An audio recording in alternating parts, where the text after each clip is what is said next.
Je zoenen het net zeggen dat in dit karakteristiek hok zo'n wichtig materiaal op slaan leidt.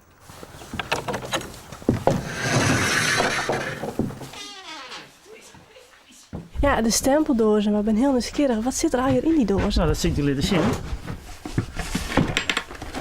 We hebben hier de stempeltjes. Die gebruikt worden bij de stempelposten.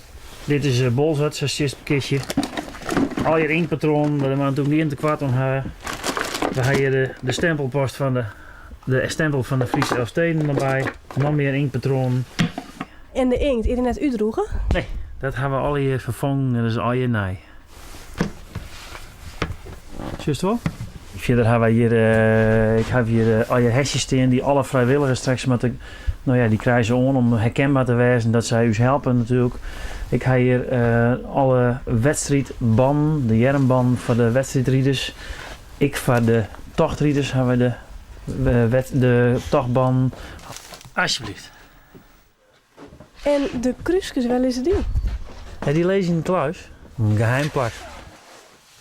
En alles wat je kleer zit, zit er nou al 15 in je kleer? Ja, het zit al 15 in je kleren. Zo lang wacht je er al op.